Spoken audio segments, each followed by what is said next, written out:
ज्ञान समान न आन जगत में सुख को कारण। आत्मज्ञान ही ज्ञान है से सभी अज्ञान। बहुत सारे हेतु हैं। आत्मज्ञान ही सम्यक ज्ञान है। ये बात तो अब हम बहुत अच्छे तरीके से सुनते हैं, समझते हैं। मेरा विषय है सम्यक ज्ञान के 8 अंग।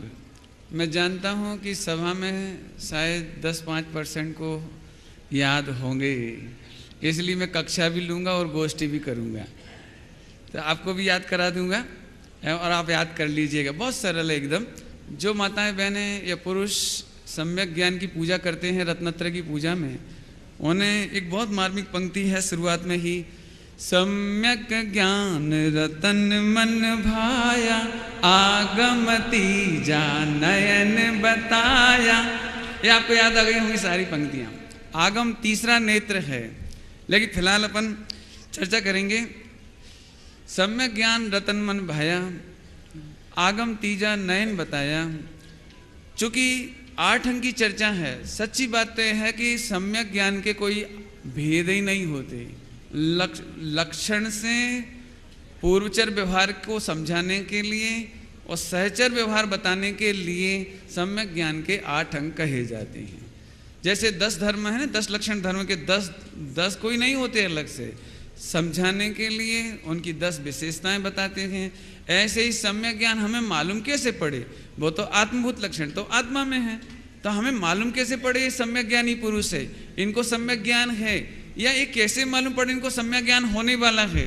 तो आचार्य देव ने सम्यक ज्ञान के पूर्वचर और सहचर 8 लक्षण बताए हैं, उन्हें हम 8 अंग कहते हैं। आइए हम उनकी चर्चा करें। सबसे पहला है व्यंजनाचार। क्या बोला हमने? जल्दी बोलो, जोर से। सबसे पहले क्या बताया? इसको अक्षर, इसका मतलब है शुद्ध उच्चारण करना। आप कल्पना कीजिए, पूज्य गुरुदेव श्री के पास यदि व्यंजनाचार ना होता, शब्द का शुद्ध उच्चारण करना नहीं आता, यदि वे निश्चय नय की जगह व्यवहार नहीं बोल देते या निश्चय नय में भी अशुद्ध बोल जाते, आत्मा की चर्चा अशुद्ध शब्दों में करते, तो हम उनको लिपिबद्ध नहीं करते, वो प्रमाणिक नहीं बन पाते। इसका मतलब है आपको अपने जीवन में सम्यक ज्ञान प्रकट करना हो तो पहले शुद्ध उच्चारण करना सीखो। ज्ञानी के जीवन में शुद्ध उच्चारण होता है, और जिन्हें ज्ञानी होना हो वे शुद्ध उच्चारण करना सीखो। आपको याद होगा जब आप प्राइमरी में पढ़ते थे, छोटो अनार को ये आपको रटाया जाता था, ये था व्यंजनाचार। आप प्राइमरी स्कूल में पढ़ते थे, क्या पढ़ते थे? व्यंजनाचार। ऐसे हम आपको पाठशालाओं में जो पढ़ने को मिलता है, शुद्ध उच्चारण पूर्वक नमोकार मंत्र, चत्तारी मंगलम, आत्मा, परमात्मा, जो कुछ भी पढ़ने को मिलता है, 4 अनियों के नाम, ये सब क्या कहलाएंगे? वेरी गुड, व्यंजनाचार। यदि पहले मैं व्यवहार घटाता हूं, फिर निश्चय भी घटा दूंगा आपको। अभी यदि आपने शब्द सीख लिया तो दूसरा काम होता है अर्थाचार। क्या बोला हमने? दूसरा क्या बोला? अर्थाचार। पहला कौन सा था? व्यंजनाचार। दूसरा कौन सा हुआ? देखो, सारी जिंदगी 11 अंग 9 पूर्व पढ़ते रहे और अर्थाचार नहीं हुआ तो भी सम्यक ज्ञानी नहीं होगा। अर्थ माने भाव भाषण, उस वस्तु की प्रतीति, आपको उस वस्तु का भाव पक्ष पता होना चाहिए। इसका नाम क्या है? अर्थाचार। आप मुख से बोलें ज्ञायक और माने कर्ता, ऊपर से तो सभी बोलते हैं हम भगवान आत्मा हैं, हम अकर्ता हैं, हम ज्ञाता हैं, लेकिन ये शब्दाचार हुआ। आप बताइए, आपको अकर्ता भाव भाषण होता है? पंडित टोडरमल जी साहब के शब्दों में बोलिए आप, तूने इतना जाना पढ़ा लिखा सो तो ठीक, क्या तुझे इसका भाव भाषण होता है? तू 4 गति के दुखों की बात करता है, क्या तुझे 4 गति के दुख भासते हैं? इस तरह से दूसरा कौन सा हुआ? अर्थाचार।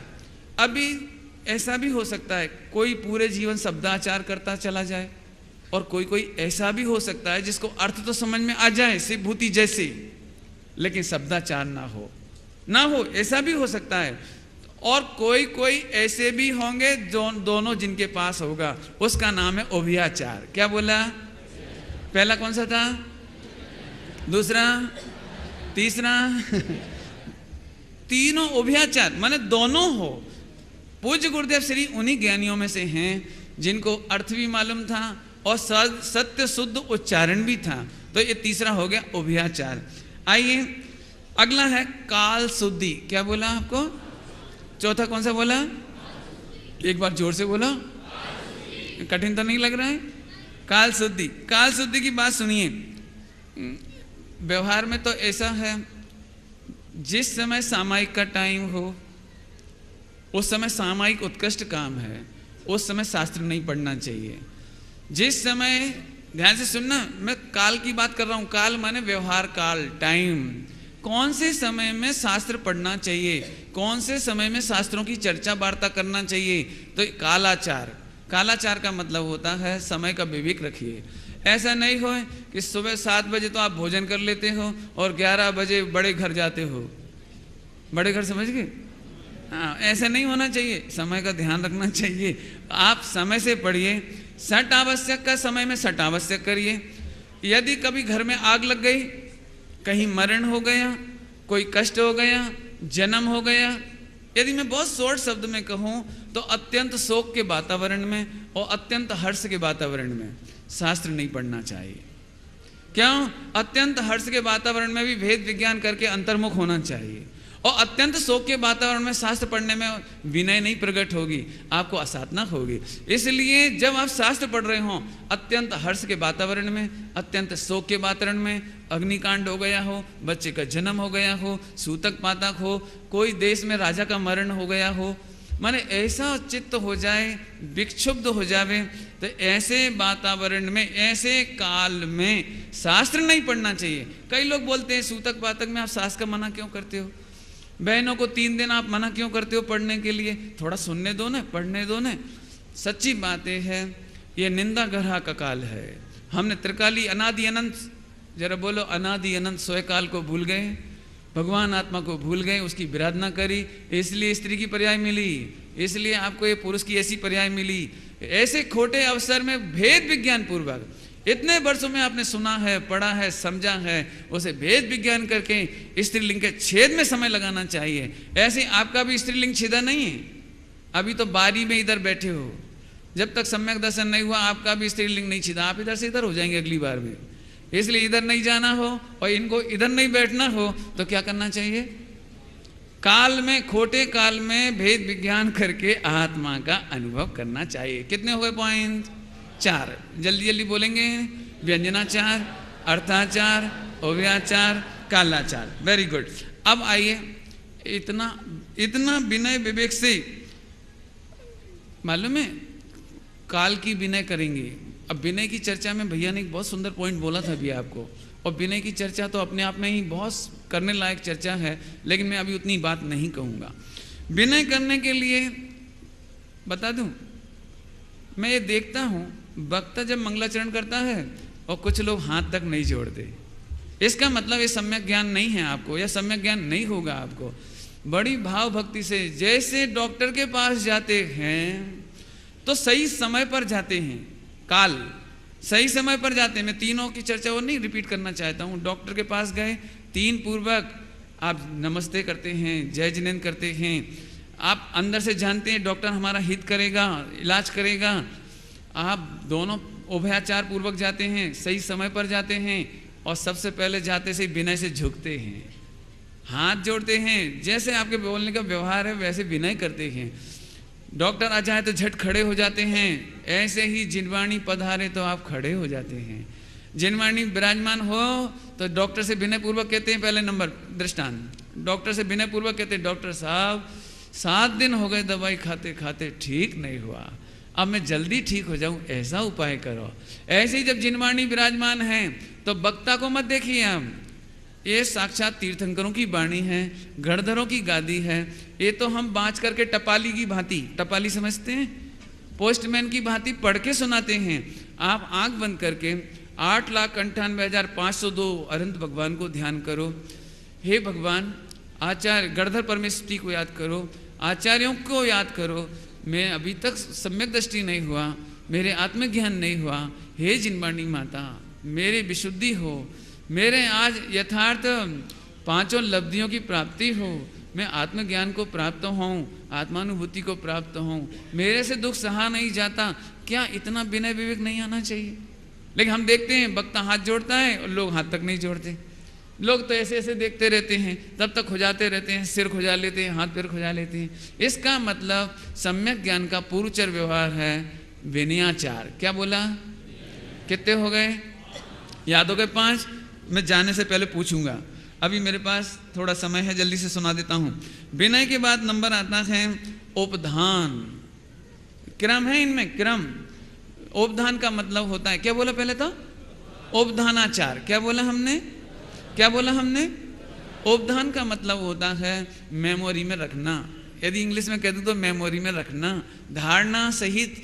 देखो, जब अपने 4-5 काम कर लिए, इतनी विनय से सुना, वो प्रवचन आप भूल नहीं सकते।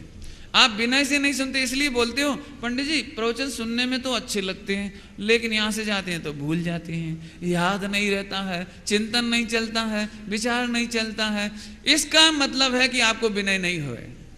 विनय सहित उपयोग जिनका झुका हुआ हो, डॉक्टर एक बार कहता है ये परहेज है और ये गैर परहेजी है, ऐसे दवाई लेना, ऐसे नहीं लेना। वो एक बार बोलता है, फिर आपको कितनी बार सुनाना पड़ता है?